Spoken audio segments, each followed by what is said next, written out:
Porque hoy nos desayunamos con una noticia espantosa. Argentina excluida del ranking PISA. Nuestra educación, ¿qué pasó? ¿Por qué estamos así? Te lo contamos ya. Es la fuerza que nos empuja hacia adelante si viajamos en colectivo y este frena de golpe. Tiempo. Gravedad. ¿Cómo? Gravedad. La palabra es indescifrable y lamento decir que algo le falta. Falta una letra. H tiene que ser. Es el hueso de la cabeza que le da la forma a la frente. El hueso de la cabeza le da la forma a la frente. Tiempo. Frentón, no sé. Frentón. Reprobada. Argentina excluida de las PISA.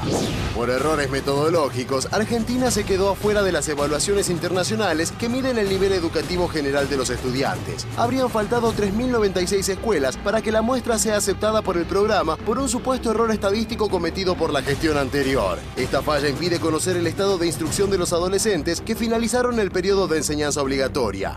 ¿Error involuntario o intento de ocultar el resultado? Este es el país que no queremos. Y esto se parece más a ese país que no tenía compromiso con las estadísticas y con la verdad. ¿Qué dice PISA? Dice, la muestra no es comparable. No dice la muestra está malversada, porque no hemos dejado de enviar a algunas escuelas y hemos enviado otras. No es que saqué las peores. La razón de la exclusión de la Argentina tiene que ver con fallas graves en la metodología de la confección de la muestra. Acá ha habido fallas técnicas graves que nos llevan a esta situación de exclusión. Se ha hecho de una noticia que es técnica, bueno, como ocurre con otras cosas, una noticia muy política. No creemos que se pueda construir un relato, mucho menos sobre la educación. Que no hay un embuste acá. Hay un problema técnico. También en el mismo informe de PISA, lo que se señala es que la ciudad de Buenos Aires está entre los países de Latinoamérica mejor posicionados, pero la semana pasada hubo otro informe también de una evaluación donde la ciudad de Buenos Aires quedó en el puesto 45 de 55.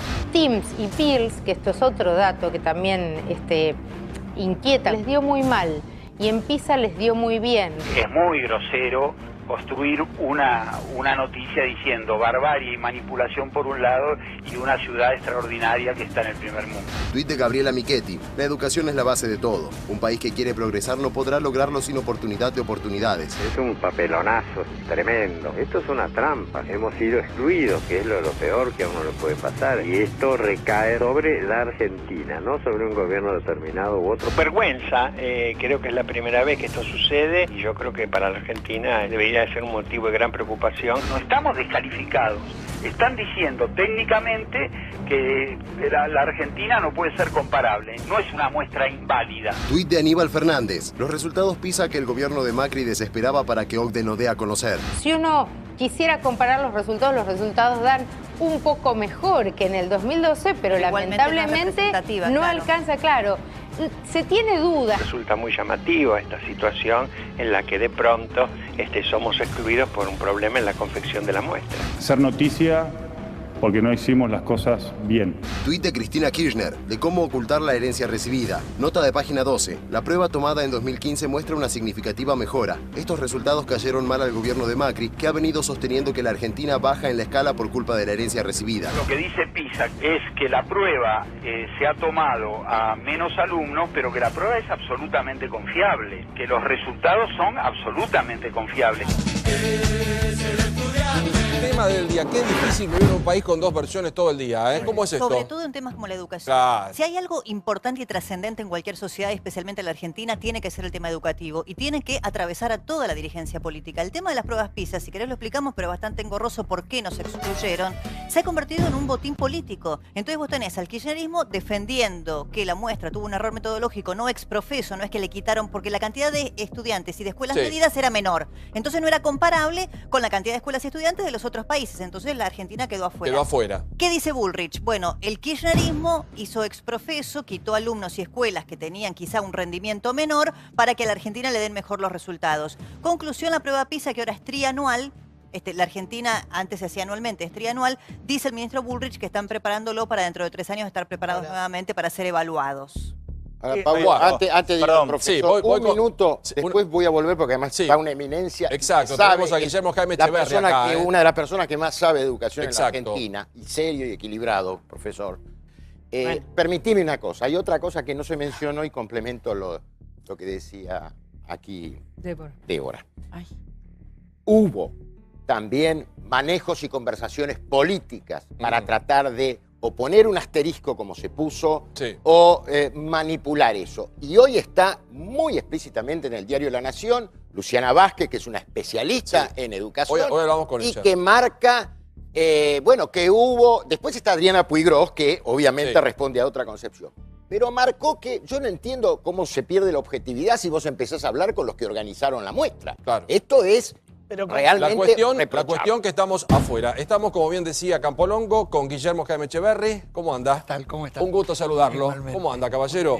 Bueno, otro problema, otro lío. Dos versiones de todo en la Argentina. Un país psicótico casi, ¿no? Y el nivel educativo, como dice Débora, confuso. ¿Qué nos pasó acá? En este tema es inexcusable que haya pasado esto. Claro. Realmente yo no entiendo, porque no conozco los detalles, no entiendo cómo no se advirtió a tiempo este problema. Cómo la OCDE nos dijo, bueno, acá falta para confeccionar la muestra. En fin, esa intimidad no llegamos a ese capítulo. Y yo creo que nunca lo sabremos. Lo importante es que hoy tendríamos que estar hablando de los resultados de la prueba, de cómo nos fue, cómo mejoramos. Claro. ¿Qué hacemos? ¿Qué podemos hacer? La prueba PISA es un elemento para hacer el diagnóstico, pero tampoco es algo que haya que endiosar como que es en la palabra final sobre la educación. La educación es mucho más complejo que lo que se analiza en la prueba PISA, pero tiene la ventaja de que da un elemento de comparación. Vemos cómo estamos con nosotros mismos. Y ese es uno de los problemas que yo veo en esta situación que se ha generado, que perdemos la serie histórica. La Argentina siempre participó en la prueba PISA, salvo en el año 2003. Claro, por la crisis. Se hizo siempre, cada 3 años, en el 2000, 2003, 2006, 2009, 2012. Y bueno, ahí teníamos una serie en la que, bueno, íbamos viendo cómo reaccionábamos. Y comparando con el resto del mundo. Tiene muchos inconvenientes la prueba, pero tiene la ventaja de que es un elemento de comparación homogéneo para todo el mundo. Y usted, por su experiencia, Guillermo, ¿qué cree que puede haber sucedido? ¿Un error, una omisión, algo adrede? No lo sé, es muy difícil saberlo. No creo, adrede no lo creo, sinceramente. El ministro tampoco dijo eso, al contrario. El ministro lo que dijo es que le parecía que era un problema del diseño de la muestra, pero no adjudicó intencionalidad. Y me parece que hizo bien en no hacerlo porque es muy difícil determinar. Es muy difícil también manipular la prueba para que den ciertos resultados, porque es una muestra muy grande, es heterogénea en el sentido que participan jurisdicciones distintas. Yo no creo que haya detrás de esto me parece una mano negra. No lo creo. ¿Y cómo estamos con la educación? Mal, estamos mal. Por eso me parece ¿Gastamos que habría mucho y que mal en hablar educación? Y no gastamos mucho, invertimos, no gastamos. Invertimos, esa es la palabra. Invertimos bastante. Bueno, en estos últimos años se ha hecho una inversión muy importante y creo que eso hay que elogiarlo, pero los resultados no se ven. Precisamente PISA, hoy estaba viendo los resultados de todo el mundo y señala que aumentó en el mundo el 20% el gasto en educación y que sin embargo los resultados no la han acompañado, porque el problema de educación no es un problema del dinero que se invierte. Claro, obviamente ayuda. Bueno, es necesario, imprescindible, pero el problema pasa por otro lado, que pasa por la relevancia social de la educación. El problema que tenemos nosotros es que socialmente la educación interesa muy poco, más allá de lo que decimos en los discursos, de lo que dice cada uno en su ámbito, muy preocupados por la educación, en el fondo interesa poco. No hay demanda de calidad académica por parte de la sociedad argentina y eso me parece que es el tema central. La escuela se la ve como un ámbito de opresión y los chicos son las víctimas de esa institución. ¿Qué se quiere de la escuela? Se quiere la certificación, es decir, que se certifique que se ha hecho algo, pero lo que no hay detrás es la aceptación del esfuerzo que eso implica. Cada vez eso se ve menos, porque es una sociedad en la que el esfuerzo está mal visto. Y todos los que aprendieron algo, todos ustedes, todos los que nos ven que aprendieron algo, saben que nos costó un trabajo. Un trabajo que hicimos interesado por el docente, apoyado por la familia, pero un trabajo personal. Y eso es lo que hay una cierta resistencia a hacer en la actualidad. Por otro lado, nadie percibe que el fenómeno lo afecta personalmente. Yo he hablado muchas veces de la paradoja educativa, que consiste en lo siguiente. Si uno le pregunta a los padres argentinos, y hace poco se ha hecho una encuesta, le pregunta a los padres argentinos cómo está la educación, el 70% de los padres responde que está mal o muy mal. regular, mal, muy mal. Es decir, la gente percibe que hay una crisis en la educación. Pero si uno de esos mismos padres les pregunta si están satisfechos con la educación de sus hijos, el 70% de los padres está satisfecho con la educación de sus hijos. Y están satisfechos los ricos y los pobres, los que van a educación estatal y los que van a educación pública y privada, todos. La primaria, la secundaria, así que la gente está conforme. Es más, se puede ir más allá y preguntarle a los padres, ¿usted lo cambiaría de escuela para mejorar la educación que recibe su neno o su nena? No, está muy bien. No lo tocaría. Vale decir que nadie se ve como responsable de esa situación. Yo he hablado del país de los huérfanos, porque todos estos chicos que terminan la escuela media y no entienden lo que leen, 2 de cada 3 que tienen dificultades para hacer ciertas operaciones matemáticas simples, eso no lo reconoce nadie como hijo. No, los números son brutales. De huérfanos. Y quiero sumarte, Johnny, porque vos hoy diste, tenemos chicos entre 18 y 24 años que no estudian, no trabajan y no buscan trabajo. Es muy importante lo que dice Echeverry de la educación pública y cómo nos afecta incluso individualmente. Miremoslo del costado más egoísta, individual y racional posible. Alejate de los valores patrióticos de que nos vendría bárbaro como país una mejor educación pública. Peor educación pública es más chicos en la calle, es menos deporte, es más paco, es más inseguridad. Visto desde el costado más individualista de todos, aún así hay que pensar que es muy malo que la educación pública esté cada vez peor. Yo miraba este ranking PISA anterior, porque nos descalificaron, así que no tenemos datos. Y la verdad, Guillermo Jaime, estamos cada vez peor. En el año 2000 estábamos 37. Yo coincido con usted que esto no es sacrosanto, no es la única palabra, pero es una forma de analizar cómo estamos. En el 2003 no participamos por la crisis. En el 2006 estábamos 53. En el 2009 estábamos 58. En el 2012 estábamos 59. Ahora directamente nos descalificaron. Afuera estamos. Entonces, la verdad que es preocupante. No, y además invirtiendo mucha plata. Porque decimos, bueno, no hay dinero, pero el dinero está. Nos descalificaron por otra cuestión, no por estar mal. No, por una cuestión técnica. Pero me parece bien aclararlo. Efectivamente, yo creo que ahí hay un problema muy grave y en mi opinión, refleja este desinterés, esta actitud que tiene la sociedad argentina en relación a la educación, que no ve el problema, no se convence. Por eso hoy me preguntaban, decía, bueno, esta tarde, la primera vez que se habla tanto del tema. Bueno, es triste eso, porque se hable mucho por un error técnico y que no se hable por los resultados, porque estos resultados cada 3 años, y no solo eso, los operativos nacionales de evaluación de la calidad, el aprender que se ha hecho últimamente, que todavía no se conocen los resultados, pero es una continuación de eso, el TIMSS que acaban de mencionar por aquí, algunos de los que habló, el TERCE, el CERCE, el PERCE de la UNESCO, que se hacen chicos de primario. Todos demuestran lo mismo, por más vuelta que le demos, todo demuestra lo mismo. Todo va lo mismo. Pero perdón, hace poco, y quiere preguntar aquí Gabriel, el resto de los compañeros, ¿y se hizo una evaluación en los colegios? ¿Se acuerdan la muestra? El escándalo que hubo con los padres, con los hijos, que no la leemos, que no la hacemos, que discriminatorio. Todo, y era para hacer una evaluación, simplemente. Sí, hay resistencia. A todo. Por supuesto, y me parece que eso es un error, porque es un dato. De eso no depende, es un dato, nos muestra dónde estamos, es una radiografía, nos ayuda a hacer un diagnóstico y tratar de corregirlo. Pero a mí me parece que hasta que no se reconozca el hecho de que la educación no constituye una prioridad de nuestra sociedad, esto no se va a modificar.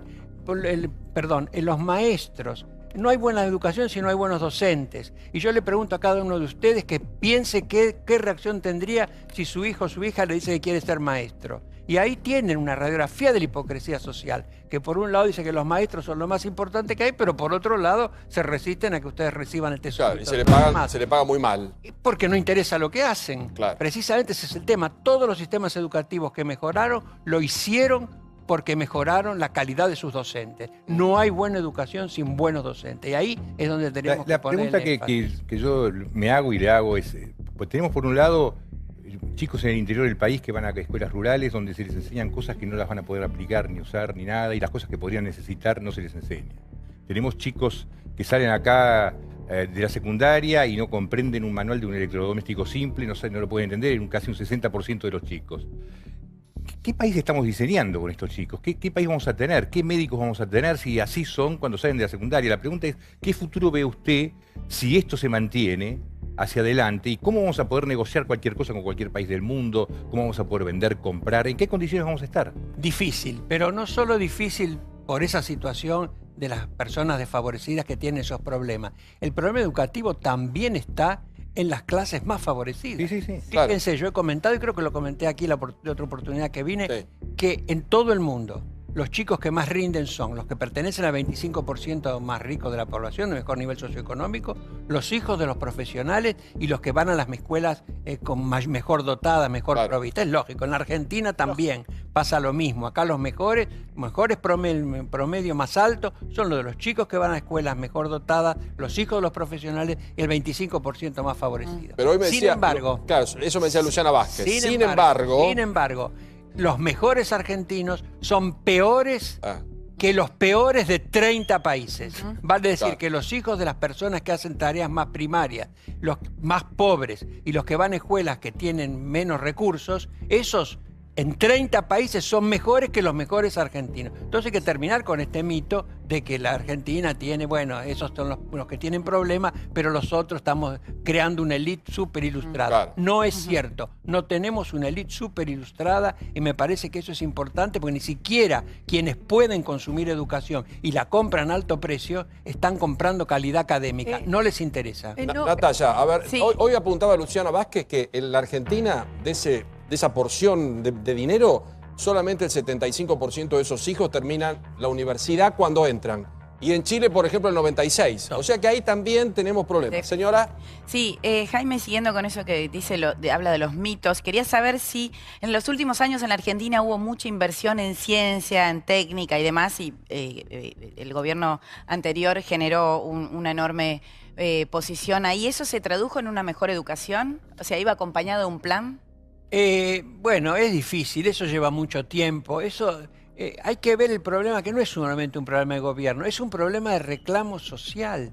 El problema es que la gente no se va por la calle con una pancarta y dice que le den mejor educación a mis hijos. Piden otras cosas, pero eso no, y eso es clave.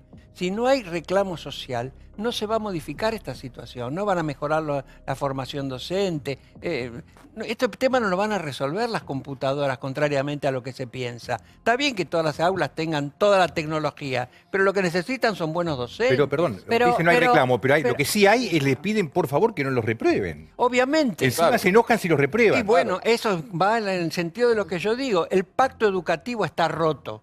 El pacto educativo es la alianza de padres con maestros para educar a los chicos. Eso está roto. Hoy los padres están aliados con los chicos en contra de la institución escolar. Sí, hay maestros golpeados, y hay maestros que tienen problemas por poner una mala nota. Obviamente. Y después estábamos en una línea de aprobar cuando no había que aprobar. Pasar de grado, pasa todo el mundo y se terminó la historia. Claudio, un segundito. Claudio, por favor.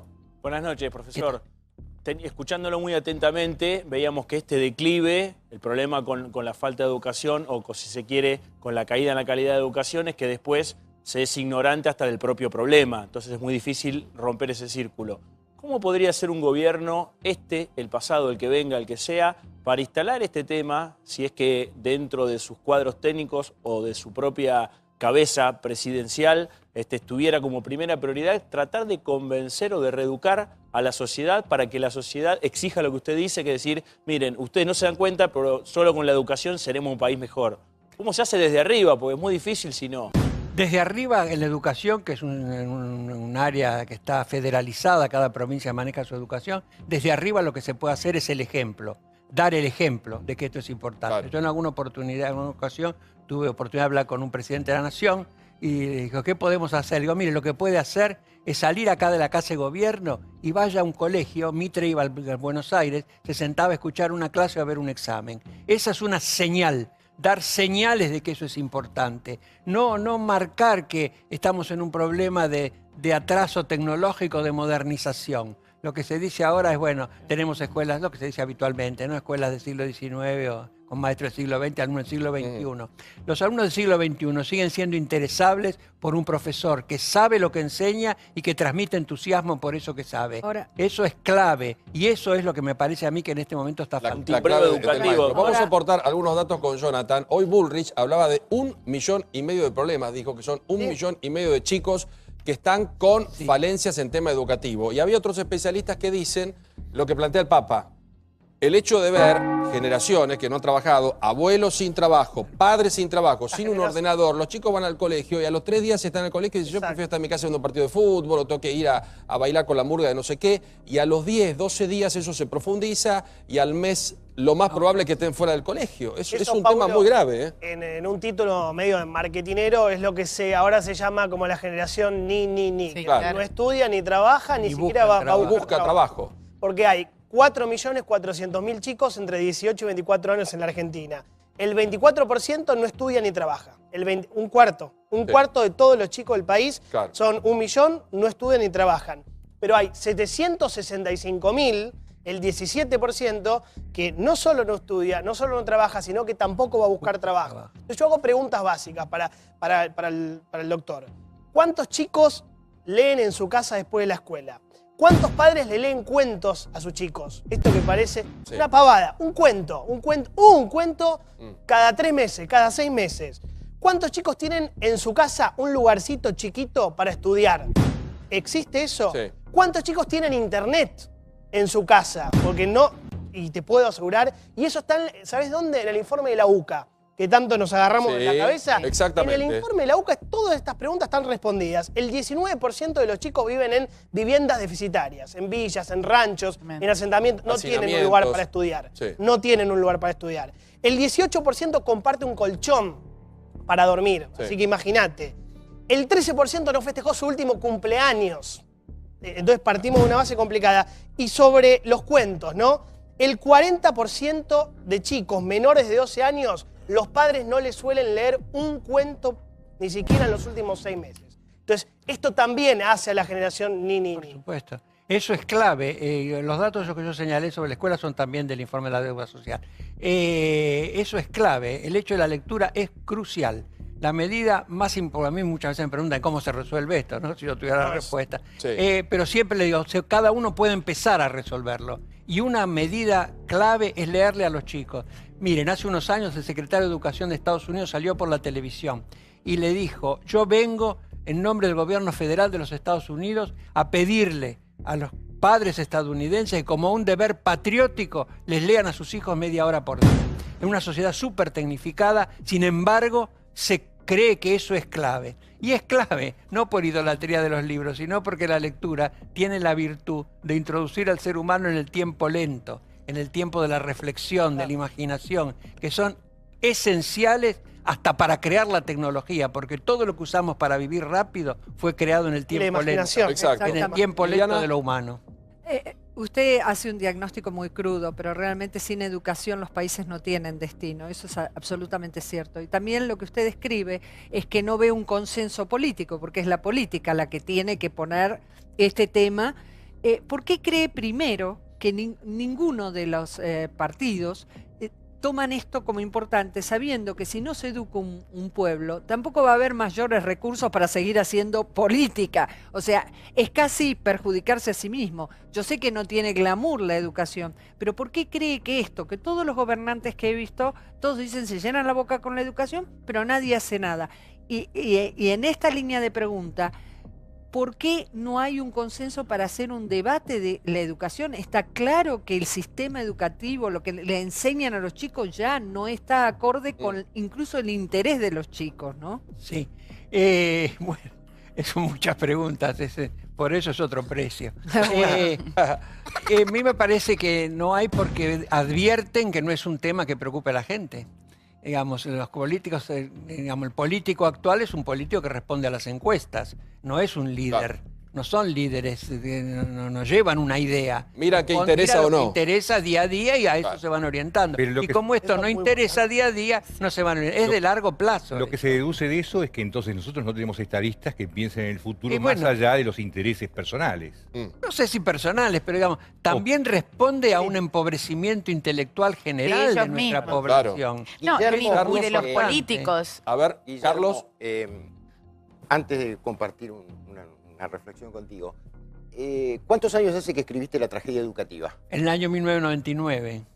Y no pasó nada, digamos. No, yo diría que está un poco peor. Me han propuesto actualizarlo a los 15 años. Y dije la siguiente pregunta, continuando con esto de la decisión política, ¿no? Yo se lo preguntaba inclusive a muchos gobernantes, bueno, ¿dónde se está discutiendo la educación? Pensando cómo educar y cómo entusiasmar con la educación.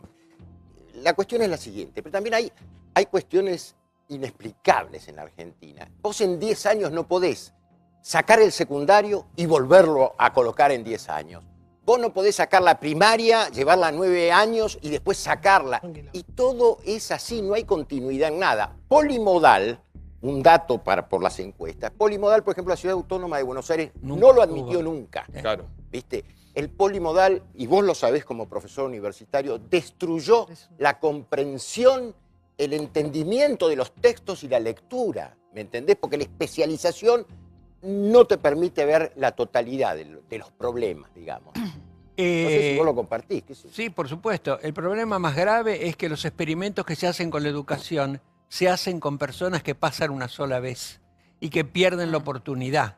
Entonces hay que ser muy cauto en estos experimentos. Yo creo que la escuela hoy pretende hacer más cosas que la que puede y no hace siempre lo que debe.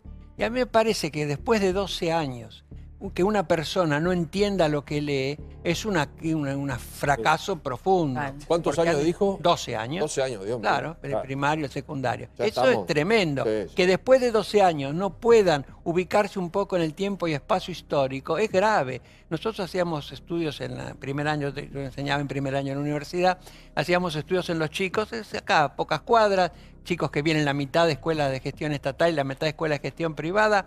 Les preguntamos que ordenaran cronológicamente personajes históricos. Esos habían aprobado el secundario, ya habían pasado el secundario. No se olviden que de cada 100 chicos que entran en el primario, solo 40 terminan el secundario, hay 60 que ya no están. Todas estas cifras que nosotros decimos son sobre los que están. Hay 60 afuera que si acá la mitad no entiende lo que lee, se imaginan lo que serán los otros 60. Claro. Fíjense lo que estamos O sea, cada 100...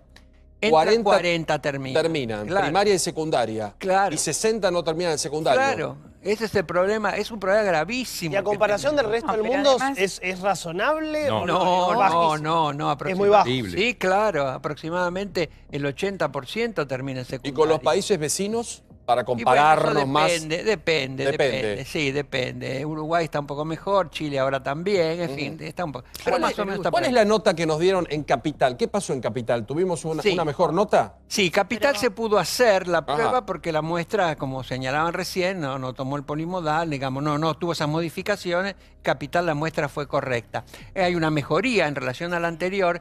Este es un tema que no se ha... Hay horas que se ha conocido. Claro. Este es un tema que se debe analizar mejor, porque la mejora en las calificaciones de Capital es, en mi opinión, por lo que poco que he visto, es llamativa, es demasiado alta para lo que pasa en otros países. Así que hoy, yo sería muy cauto. Como se politiza todo y lamentablemente la educación debiera estar exenta de esta partidización y politización ideológica permanente, hoy lo que esgrimían el exministro Silioni y muchos de los que estaban siendo cuestionados porque nosotros quedamos fuera de PISA decían, bueno, pero atentos con lo que se supone es manipulación.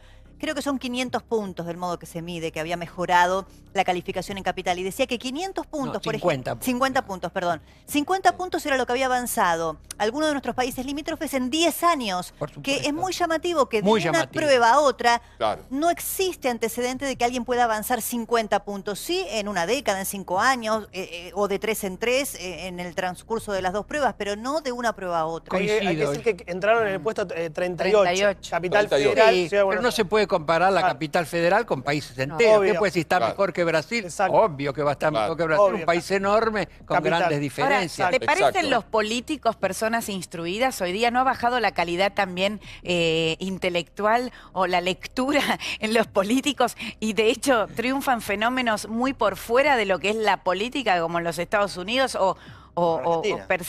personas que no tienen... bueno, sí, es la opinión. Ese juicio se lo dejo a ustedes, una anécdota. Ajá. Un amigo fue a comprar la Divina Comedia en una librería. Entonces le dice al empleado, quiero la Divina Comedia, pero la traducción de Bartolomé Mitre. Entonces el empleado le dice, no, Bartolomé Mitre fue presidente, eso no hay. Bueno, no podía concebir que un presidente se dedicara a traducir la Divina Comedia. Ahora, no te olvides, Guillermo, que acá en nuestro país, en épocas oscuras, ¿sí? Se quemó un libro que se llamaba La Cuba Electrolítica por comunista. Digo, estas cosas se pagan en el largo plazo. Sí. A mí casi me llevan preso por la rebelión de las masas de Ortega y Gasset. Guillermo, te juro. En la Argentina, cuando hablamos de los docentes, hablamos de paros, hablamos de cuestiones salariales, de salarios muy bajos, hablamos de escuelas que se derrumban, hablamos de corrupción porque hoy Bullrich dijo que las computadoras que costaban 500 y pico se pueden conseguir a 260 y pico. En todo hay algún negociado o hay alguna cuestión que pega con la corrupción. ¿No es muy poco hablar de corrupción, hablar solamente de sueldos y de escuelas destruidas? No hablamos de la calidad del maestro, no hablamos de los días de clase. El chico que va a la escuela pública y vive en un edificio con un chico que va a una escuela privada, ve que el que va a la privada tal vez tiene 15 días más de clase que él. Buen tema. Sí, yo no quisiera, me parece que no es correcto tampoco centrar la discusión entre la diferencia entre la escuela pública y la privada. Hay muy buenas escuelas públicas y muy malas, y muy buenas escuelas privadas y muy malas. La diferencia no pasa por ahí. Inclusive, como señalaba antes, la gente que puede comprar educación no está pidiendo calidad académica, claro. Y bueno, eso es un punto central. Pasa por otro lado. Buscan un buen campo de deportes, buenos amigos, que está bien que busquen eso, pero al menos debieran liderar el rendimiento académico, cosa que no sucede. De modo que a mí me parece que hay muchos de esos problemas que usted señala en relación a la calidad de los docentes. Eso es central. Si la docencia no vuelve a ser una actividad socialmente prestigiada y por supuesto que la gente pueda vivir honestamente de ese trabajo, esto no va a cambiar por más modificaciones, planes, currícula que llamen. Eso es central. La Argentina tiene más de 1.200 institutos de formación docente. 1.200. ¿Se imaginan lo que es asegurar la calidad de 1.200 institutos? Los países desarrollados tienen 20, 30, como mucho. Ecuador, que está haciendo una gran reforma educativa, ha privilegiado la calidad de los docentes y solo se puede ingresar a la formación docente cuando se tiene un promedio de notas en el secundario tan elevado como para estudiar medicina, que es el más alto. Guillermo, perdón, ¿están a la altura, es central. ¿Están a la altura los docentes de la innovación tecnológica que viene? El otro día decía Finocchiaro, el ministro de la provincia de Buenos Aires, decía, los colegios son del siglo XIX, porque se caen a pedazos. Sí. Los profesores son del siglo XX y los chicos que vienen son máquinas, aviones del siglo XXI. Te pasan por arriba con el Twitter, el Facebook, la velocidad que tienen con la tecnología. Los profesores de hoy, ¿están a la altura de lo que va a venir, que es todavía mucho más crudo con la tecnología? Bueno, ese es un tema, eso también es otro precio. Ese es un tema central. Lo que debemos ya a esta hora. Mucho.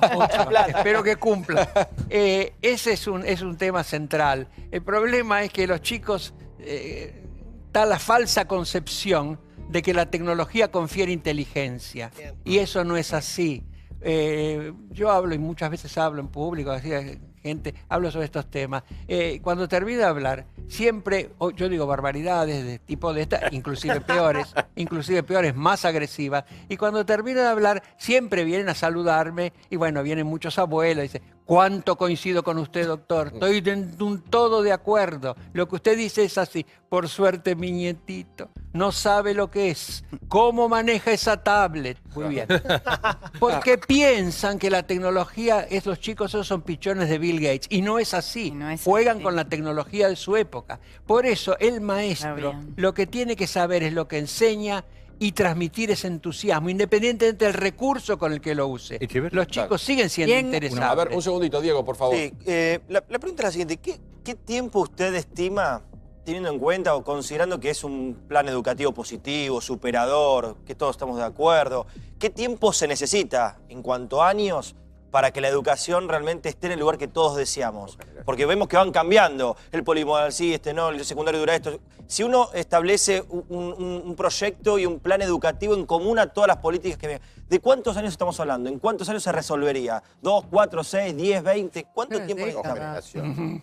Imposible determinar eso, pero yo creo que se puede revertir rápidamente. ¿En pocos años? Yo creo que sí, que se puede, no se puede contestar eso, pero sí, pienso que en pocos años se podría revertir eso. Si se pusiera el interés social detrás de eso, creo que se podría revertir. Los intereses partidarios, porque lo que pasó con la educación en la Argentina, no sé si usted coincide, es que da la sensación que el cambio de signo político de los diferentes gobiernos también repercutieron en los cambios educativos. Entonces, como debieran ser políticas de largo plazo que se sostengan, yo no sé si usted ha visto algún deterioro o alguna consecuencia de la política o de la injerencia partidaria en los planes educativos. Sí, pero no creo que pase por ahí. A mí me da la impresión que el problema es un problema profundo de significación social. Yo creo que hay acuerdo ¿Quién va a decir que la educación no es importante? Claro. Que no es... Todo el mundo más o menos está de acuerdo. Bueno, pero un ministro decía que era estigmatizante el 1, el 2 y el 3, Bueno, que la sí. repitencia no era buena, entonces que había que dejar a todos los niños pasar de grado porque era peor Sí, estar sí. repitiendo que pasando. Sí, sí es cierto eso, pero no lo veo como una cuestión política, más bien como una cuestión ideológica. En la educación, obviamente, se manifiestan distintas ideologías. A mí me parece que uno de los problemas más graves que tenemos es que no estamos cumpliendo con un derecho humano esencial, que es el derecho de los chicos a ser exigidos. Claro. Los chicos tienen, perdón, los chicos tienen derecho a que se les exija, porque eso es una demostración de que nos interesan. Si no les exigimos, lo dejamos pasar. Y como dice usted, no me importa, pasamos una sola vez por ahí. Una sola vez se pasa por esos años. Si no se utilizan para la formación...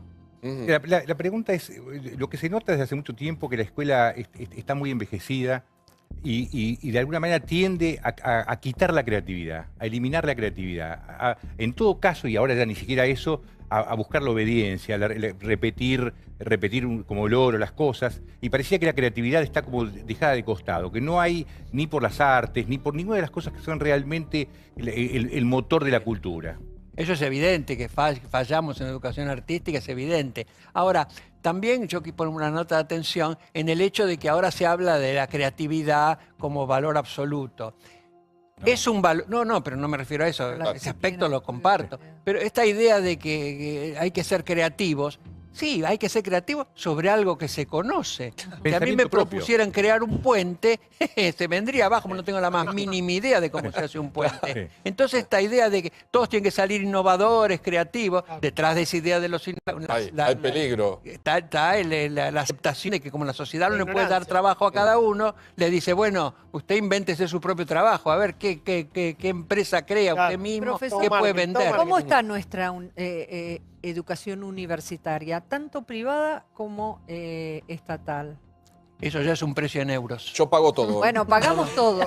Tengo una cuenta, pero está muy buena la charla. No se sustrae a estos problemas sobre los que estamos hablando. Es exactamente lo mismo. Hay lugares de buena calidad, otros de menor calidad. Esta idea de que cada pueblo puede tener su universidad es una idea que, digamos, debiera ser tomada con cautela. No, con cautela, porque yo no sé de lugares aislados de donde sacan profesores de literatura medieval, de química orgánica, digamos, ¿dónde sale todo eso? Es decir, la Argentina cuenta con docentes como para hacer eso.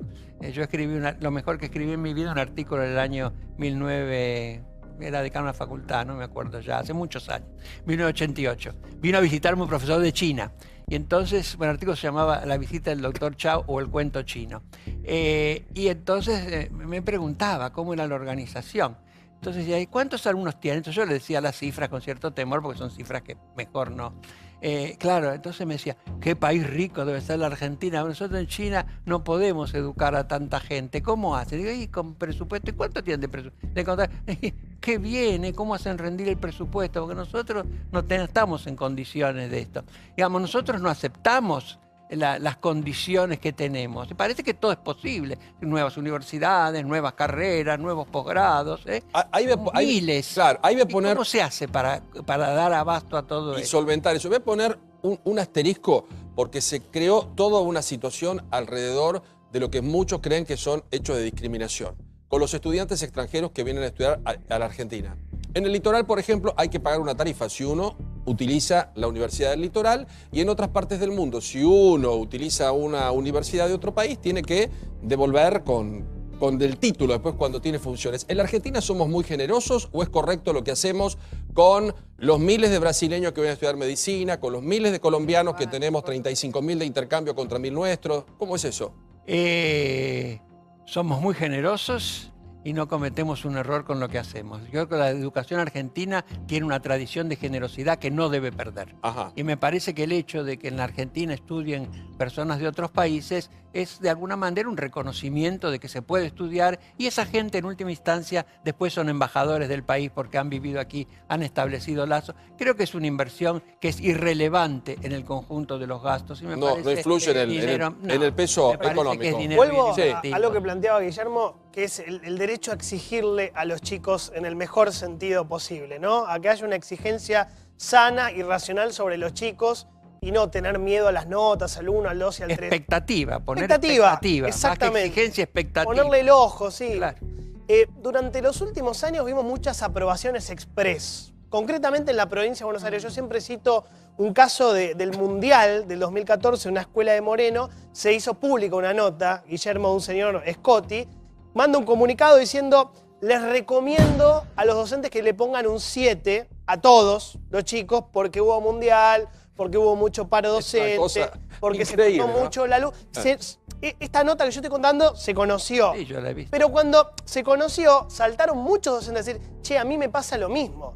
A mí me piden también desde arriba que yo los apruebe a los chicos. ¿Esto le consta a usted? ¿Se ha dado por mucho? supuesto, he visto esa nota y muchas otras. Claro que es así. Por esa idea de las víctimas. Los chicos vistos como víctimas del sistema. Y la pedagogía acompañado a eso. Y lamentablemente a los pobres chicos los largamos al mundo sin ninguna herramienta. No es culpa de ellos, es culpa nuestra. Que pensamos cosas que tratamos de hacer y que les causa después un perjuicio muy grande. ¿Alguno puede pensar en esto que plantea Jonathan, que no entra en la cabeza de nadie poner un 7 porque vieron muchos partidos de fútbol, que se hace para evitar que el chico deje de ir a clase? Sí, pero va a la clase para que sea escuela. La escuela en general tiende a dar de comer, que está bien que dé de comer, porque ha sido el único brazo del Estado que ha llegado a lugares de extrema pobreza y me parece importantísimo que la escuela siga conservando eso. Pero además de dar de comer, tiene que dar de leer, en el sentido de darles educación para que no necesiten que alguien les dé de comer. Exacto. Eso me parece central. Guillermo, ha sido un gusto. Antes de irme, les voy a dejar con una frase de Sarmiento. A ver, una frase de Sarmiento. Sí. Si no los queréis educar por caridad, al menos hacedlo por miedo, porque mañana será tarde. Un capo, como se dice ahora. Antes dicen que se decía un maestro. Un maestro. Ahora decimos un capo. Un maestro y un capo. Gracias. Un gusto Espero que haya venido. La deuda, Yo le pago. Muchísimas gracias. Guillermo Jaime Echeverri con nosotros. Una figura... desde acá me quedo. Perfecto. Una figura para charlar de un tema muy, muy polémico y muy grave, como es la educación, donde todos apostamos a que realmente mejore.